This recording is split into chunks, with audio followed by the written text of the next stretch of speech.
Now we're going to go over the basic tuning and maintenance tips. The extinguisher has a MODISLIDE that's running a little O-ring up and down the reed.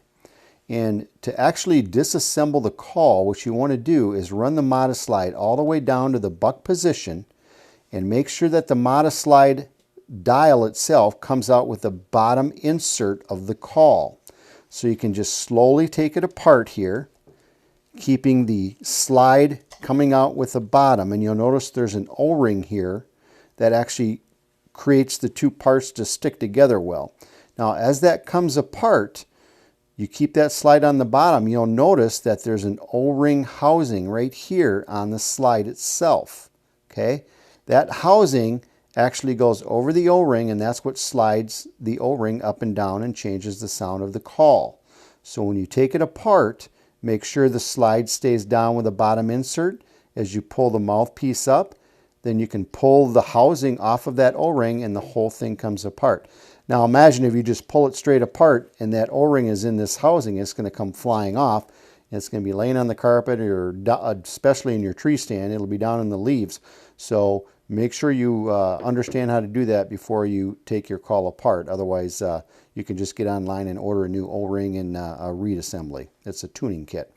Now the next thing is, the O-ring itself can actually come off of the caul, and I'm just going to show you how to disassemble the caul. And the reed is compressed in here with a little bit of a wedge. Now the reed can be pulled straight out as long as you don't bend or crease or twist the reed. You can just kind of work it straight out and that reed will come out and you can lay that down, and now you have the little wedge piece right here, and this wedge is what puts the compression and holds the reed in. Okay, so that's how the caul comes apart. Now the reason you might want to take it apart would be to clean out some sticks or twigs or dirt or whatever it is that has been, building up in your caul. And if you need to do that, you can go ahead and take your caul apart. Now, when it comes to tuning techniques, what I'm going to do is reassemble the caul and show you how you can kind of do tweaking of the tuning and maybe do a little bit of troubleshooting if you need to. Now, the reed itself has little wings on it, you'll notice, like right here. And what those do is when you insert that into the insert or on the top of the tone board, this is what we call the tone board. When you slide that in, those wings, when they're flush against the actual caul itself there, actually tunes the caul. So as long as you put that reed in and the wings are sitting right where they belong, the caul will be tuned properly.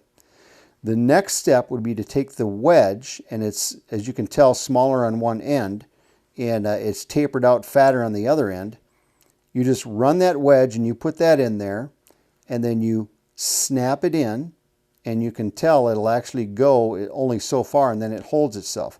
Once you do that, make sure that your reed is straight so that it's lined up and that those wings are touching both sides, and then you're good to go. Your caul is actually tuned perfectly.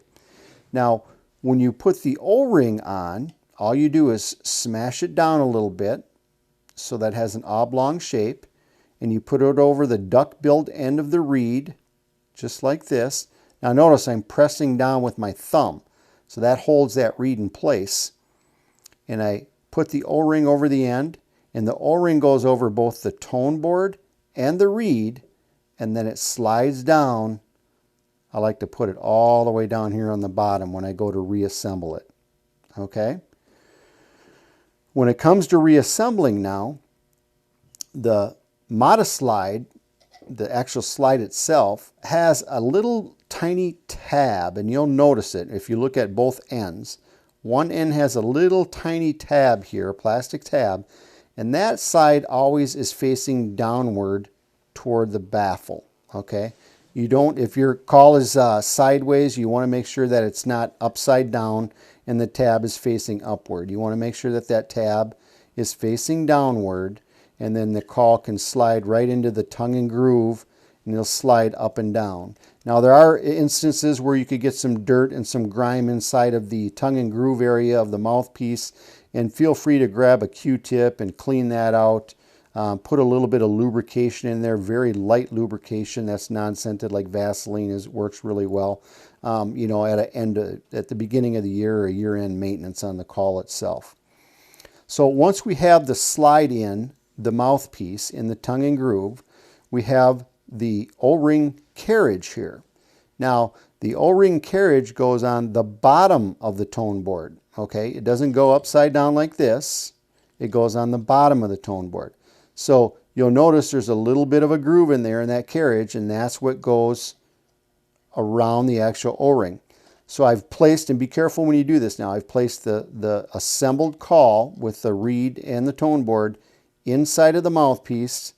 Then I slide the carriage from the slide over the O-ring, so the O-ring now slides up and down, and then I just simply press them together, and there's a little bit of a key lock right here. You'll notice that there's a little bit of a key lock right there, and so if you're trying to putting it in without the key lock lined up, it won't actually fit all the way together. So line that key lock up, but make sure that your reed is down here when you do that. So I'm going to redo it again. Okay, we have the slide in the groove. You come in here, you put it over the O-ring, right? And then you just squeeze the two together. The key lock is lined up. Now you have the other O-ring compressing the mouthpiece, and you just close it up. Then you can run that slide up and down, and your call should work perfectly for you. Now I'm going to go over some advanced tuning techniques, okay? If your call is stored in the fawn position, say for a long period of time, what can happen is you can actually change the memory of the reed. And what I mean by that is, if you notice, as this O-ring slides up and down the reed here, okay, if the O-ring slides up and down the reed, you'll notice that the reed will have a little bit of a kind of a curveward down. It just curves down. And if this gets stored in the fawn position or the doe position for very long periods of time, then your reed will tend to have a little bit of a memory downward. That's going to change the tone of your tone. The tone of your call. It's going to make it a little bit higher pitch. So if that happens to you, and I always recommend that you store it down in the buck position, but if that does happen to you, it's very simple to fix that. You can either pull the reed out and flip it around, so that has a little bit of a memory upward, which a little bit of an upward memory can be a good thing if you want a deeper pitch, especially for your buck grunts. Or you can just put a little bit of a flex or a memory on the reed. Now, before you do this, you got to be extremely careful. You don't want to bend or crease the reed in any way when you're doing a little flex to the reed itself.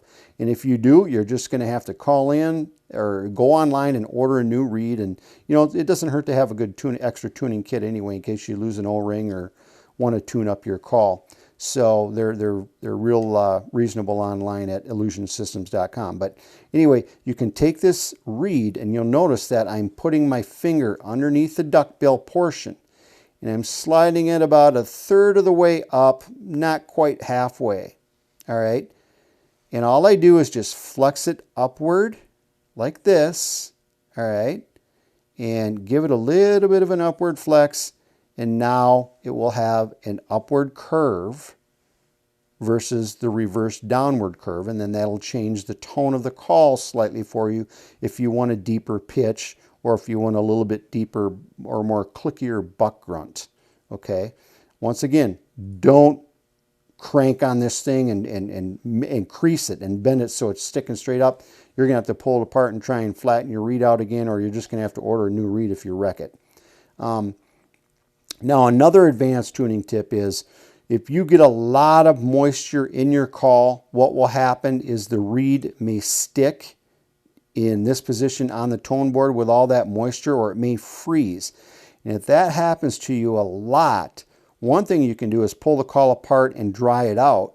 Another thing you can do is, so once in a while there will be a little bit of a ridge right at the very end of the tone board itself. They're right at the very tip.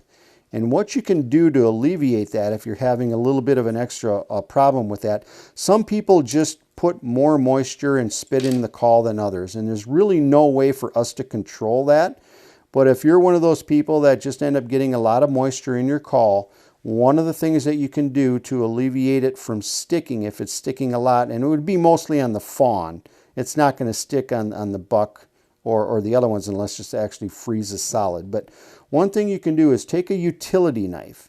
And this is where you got to be very, very careful not to destroy your caul. If you ruin your caul, it's not guaranteed once you tampered with it. So if you do this, you better make sure that you're doing it the right way. But there could be a little bit of a sharp edge on the very outside tip of the caul. Now, if there's a little bit of a sharp edge there, what you can do is you can have your knife flat, your tone board so that it's flat, and just scrape that sharp edge ever so slightly, straight across and flat on both sides, the left and the right side of the outside edge of the tone board. You're not taking anything off of the surface of the tone board. All you're doing is taking that sharp edge off the outside edge about a third of the way at the end. Okay, you can do that and then take it sideways, straight sideways, and take that off. Now, they're very, very fine little shaving is coming off here. Okay, if you start carving on that thing, it's going to totally change the way your caul sounds. You do not want to do any carving on it. Just take a little bit of that sharp edge off, ever so lightly and slightly, and don't do it at an angle. Don't dig in. Don't carve it. Don't do any of that. Just simply, just lightly take off that sharp edge, both straight down and straight at the side.